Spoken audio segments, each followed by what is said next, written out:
제가 사주를 처음 공부하게 된 계기가 뭔지 아세요? 사주가 너무 신비로워서 그런 것도 아니고 사람의 운명이 궁금해서 그런 건 더더욱 아니에요. 좀 민망한데 저는 사실 무당한테 킹받아서 시작했어요.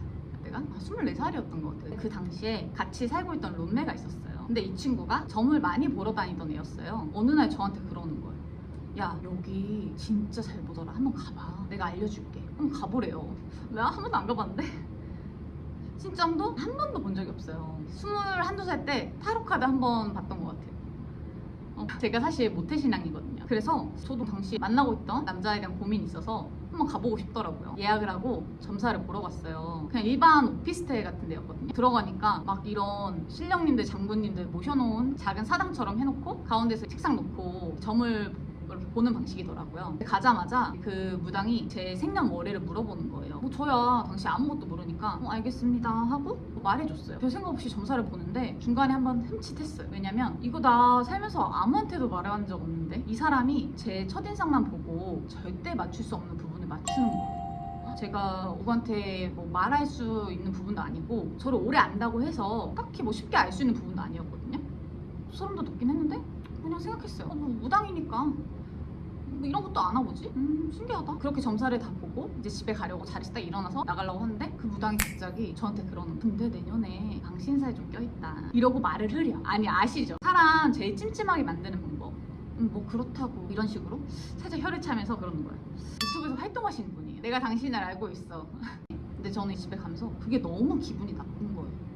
저도 성격이 좀 있거든요. 아니 내가 정말 조심해야 할 일이 있다면 아까 점사 볼 때 얘기해줬으면 됐잖아요. 근데 왜 집에 가는 사람 뒤통수에 당신살이 짬짬 하고 하나 던져버려요. 저는 그게 일종의 영업 전략이라고 생각했어요. 사람 불안하게 만들어 놓고 다음에 다시 찾아오게 만드는 방식. 그래서 제가 집에 가자마자 뭘 했냐면 겁을 먹고 막 고민을 한 게 아니고 킹받아서 검색을 하기 시작했어요. 망신살이란 게 대체 뭘까? 인터넷에 다 찾았어. 근데 잠깐만 신점을 보는데 왜 생년월일을 물어봤을까? 생각해보니까 이상한 거예요. 그분한테 있는 신을 통해서 나를 보는 거잖아요. 그래서 찾아보다가 알게 됐어요. 태어난 날짜? 생시까지 물어보지? 아, 이 사람 내 신점 본 거 아니구나. 내 사주를 본 거였어요. 알고 보니까 사람에 따라서 코드가 맞는 게 중요하대요. 신점을 보는 분들 중에서도 점사가 잘 나오지 않거나 사람에 따라서 잘 안 읽히는 부분을 보완하려고 사주 공부를 많이 하신다는 거예요.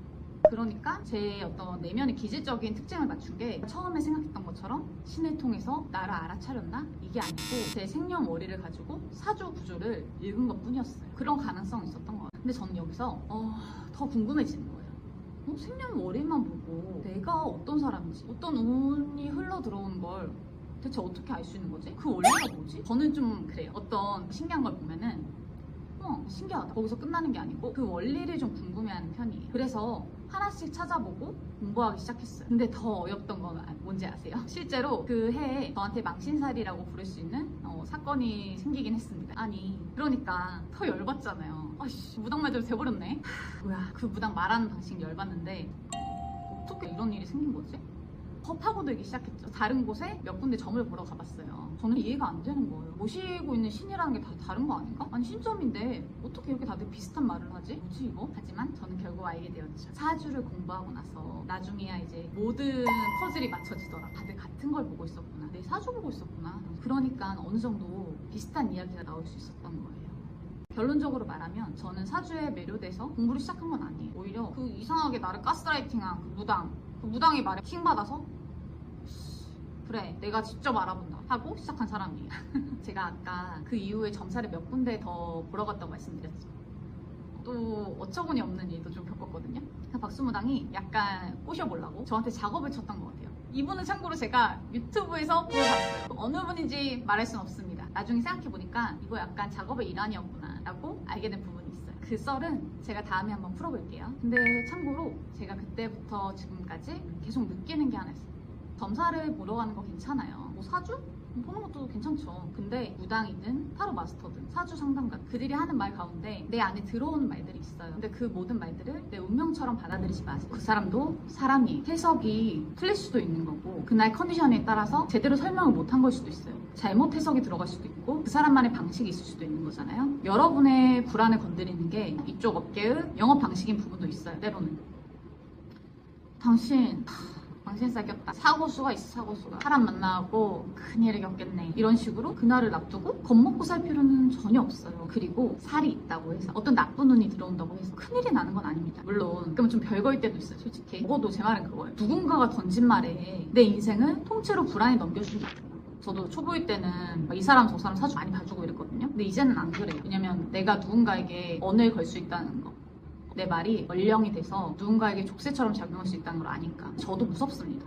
갑자기 너무 진지했죠. 하지만 저를 보세요. 저는 그 말을 듣고 겁을 먹는 대신 킹을 받았습니다. 아직도 화가 좀 나는데. 지금 돌이켜보면 그 무당이 저를 이 길로 인도한 거예요.